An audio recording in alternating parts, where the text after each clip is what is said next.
So, Peter, this is for you. What and how did your passion for climbing come about?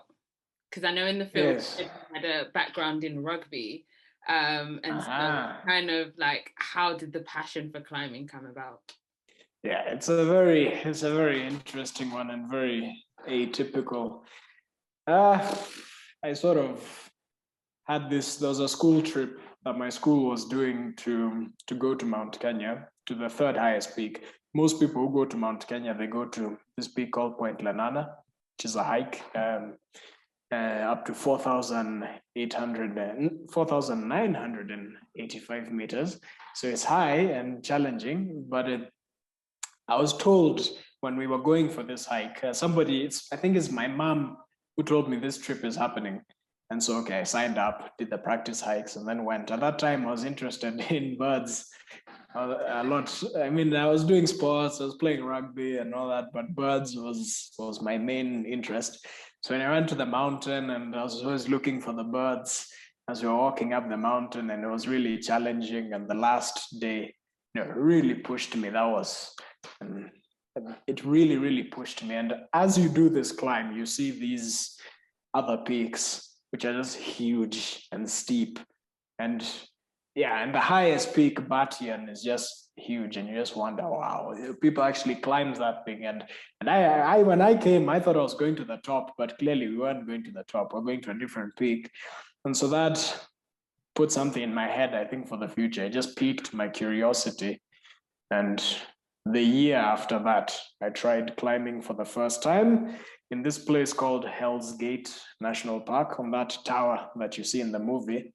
I went there and then tried climbing, and it was scary and all that, but you just do it, and you get to the top and you get down and you're okay, and you try something harder. And then I just found myself going back weekend after weekend, and eventually I found out that that's more or less the kind of thing you do on the mountain, just bigger scale. And so, in the process of training to climb Batian, I ended up diluting my interest in birds and really becoming obsessed with climbing walls and climbing ice and all that. Yeah, that's the best way I can explain it. It happened slowly. It wasn't a love at first sight type of encounter with it. Mm. So, Peter, Yeah. what about you? Are you a climber, and do you have a passion for it, or is it something that you just do generally? No, I wouldn't consider myself a climber, even though I have climbed a fair bit. But all the climbing has been kind of mainly with Peter. Whenever he needed a climbing partner to go down Hell's Gate, I'd always have a good time doing that. Yeah, he eventually took me up to Batian, and that was for me like yeah one of some the accomplishments that I'm kind of most proud of in my life was doing that. Um, and I do climb every now and then. I hit up the bouldering gyms now and then, but yeah, I think my interest in climbing is like just the remaining embers from like the great fire that was kind of Peter's passion for it, and like how he kind of So brought me poetic. along, and that's kind of like the interest has remained from needing to like to hang to from my like hanging out with him climbing. So yeah, still do it every now and then, but definitely wouldn't consider myself a climber. Mm. But in the documentary, there was a lot of I really got the theme of connectedness to the land and to the culture and the area. Is that something that you really wanted to pull out in the film or showcase a lot in the film? And is that something that inspires you as a filmmaker, Ash? Yeah, so um, something that characterizes a lot of Kenyan climbing is that um, it's performed most often by expats when it comes to specifically like the rock climbing. So the Nana is a bit more of an egalitarian peak, but the more difficult ones are mainly characterized by expats doing so. And Peter is like he's a Meru man, and Meru people in Kenya, one of the tribes that have for like thousands of years had a very kind of strong connection to Mount Kenya specifically, and Mount Kenya is obviously where Kenya eventually got its name from. And so the idea that Peter himself can be one of those people that is now kind of pushing forward what's possible at Mount Kenya seemed right to me in a way that perhaps hasn't always been the case. It seems like he represents the people that perhaps are close to it in a more spiritual sense than might have been from the first people that climbed, from the first colonial people that climbed it and then gave it all the names and things. And that came from a place of, oh, we must conquer this peak. And I feel like Peter's interaction with it has always been one of connection, and that's always seemed very beautiful to me. And definitely something that I was definitely trying to show, and how, yeah, and Peter's connection to the land and to the mountain, and his love for it, and yeah, it's definitely something that I think is important, and I was trying to showcase. Yeah, I definitely felt that, and I think one of the things that I really, for me, really encapsulated the connectedness was your grandma's blessing. I thought that was really beautiful. Yes, indeed. That really made me smile. It reminded me of my grandma as well. So yeah, thank you for including that in the film. It was that really helped me to kind of get that sense of connectedness with the land. So last few questions. If there is anything you would do, if you could go back and make the film again, is there anything you would do differently? That's well, you know, the best answer, the storybook answer for those questions is I do nothing different. It's all the way it's supposed to be. Although, you know, with these films and with time, there's so much has changed between when we were shooting and now as a person, and a lot of the themes. I think, you know, I think about the interviews, and some of them maybe I would have spoken differently about certain things, but I mean, yeah, it's an interesting one. I think the way it's just authentic and raw, is the perfect way that it was supposed to be at that time. But yeah, maybe now that I have a more deep I've climbed a lot more now with more people who climb in Kenya, experts and not experts, and gotten to understand the climbing community and its ins and outs way better right now than back then. You know, maybe we could have touched a little bit more on that theme, with that understanding I have now. Maybe I would have gone a little bit deeper into that, but maybe that's something for a future film and for something else. So yeah, the storybook answer of it's all the way it's supposed to be, and I wouldn't do anything different, I guess. That's why I'm here today. So what would you say, for both of you, what would you say is one thing you've learned about yourself as a climber and as a filmmaker after doing this project? And what would you advise to, you know, somebody who is a beginner climber or somebody who's a beginner filmmaker as well? Yeah, so I think I'll start with that one. So first of all, I'm not even going to speak about myself. I'll speak a little bit about Ash. The very impressive thing, which I continue telling him, is he's primarily a filmmaker, but he's sort of just casually done the climbing that he's done with me.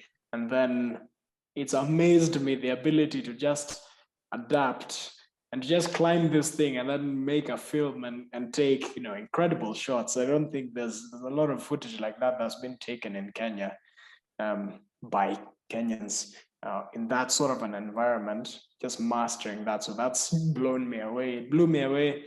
Even if we weren't making a film, when I climbed with him on Bati, and the way it's just learned what he needed to learn and just climbed the thing. But then with this film, being able to make a film like a professional climbing filmmaker, despite having almost zero background in climbing. I think that's really amazed me. But for myself, what have I learned? It's that thing of new horizons, new that what I'm capable of doing, and what it's expanded my vision to that I'm not limited, that I can continue doing more, doing more. And and the filmmaking aspect of everything has also taught me a lot, because when you're climbing and you're just climbing, that's one thing. When you're climbing and you're thinking about shots and about filming, then that has its own complexities. And so I've just learned a lot of technical stuff about filmmaking. About the what about teaching, about telling people who want to get into climbing about advice. It's just take it at your own pace. Do something that inspires you, and then if you want to do something harder, then do that. And then over time, you just get better. There's really no other way of doing it. Just picking things that inspire you and just going for it. And then the sky is the limit.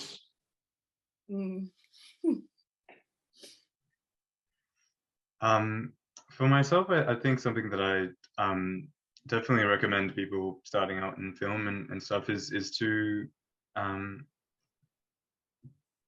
of be willing to be kind of vulnerable and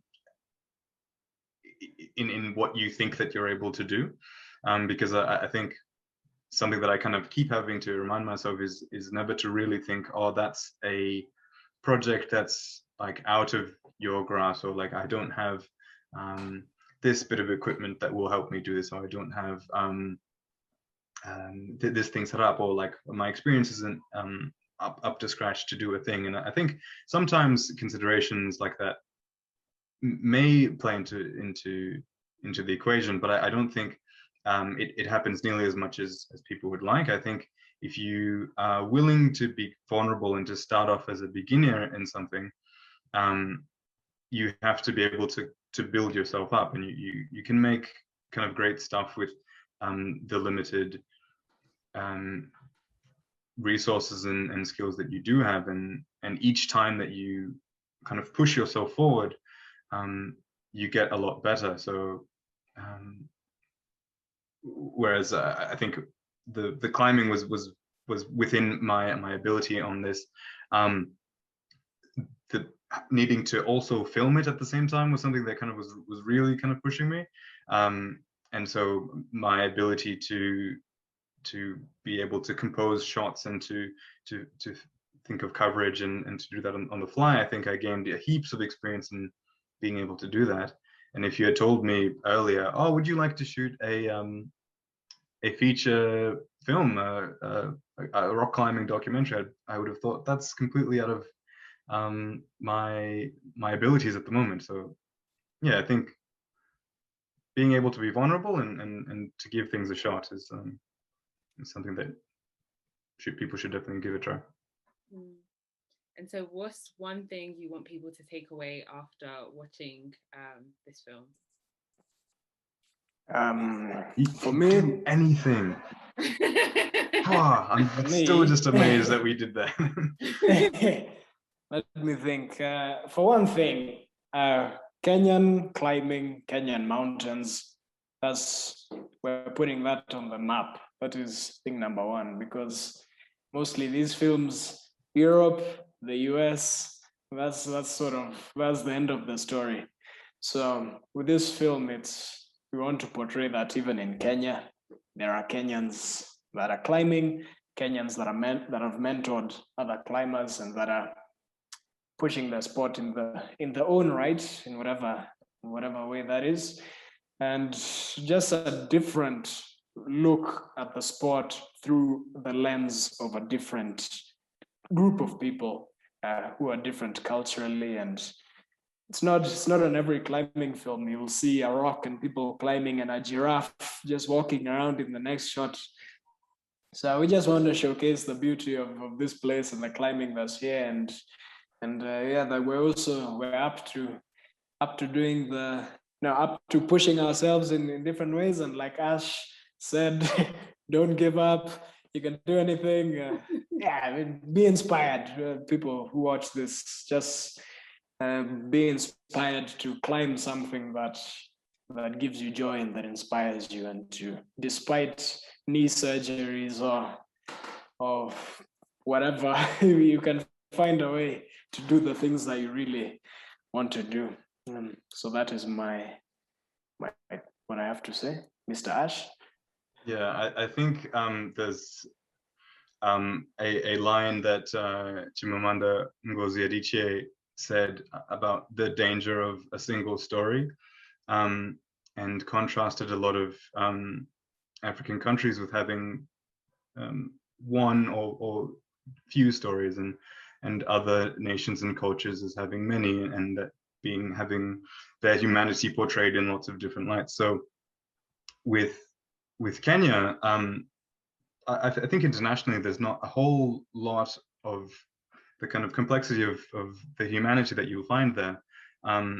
And I'm kind of thankful that we have had a certain amount of expression in Kenya, whereas other places aren't as fortunate as us. But in terms of sporting achievement or anything like this, I think our runners are kind of world renowned, and that becomes almost a single story of Kenya in terms of kind of physical achievement.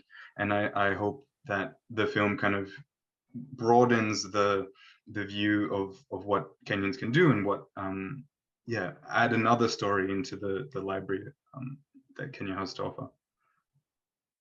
Amazing. Thank you so much. That's all my questions. But yeah, it was a beautiful film, and I would encourage everyone to watch it. So thank you for sharing your passion and your film with the world, and I really enjoyed it.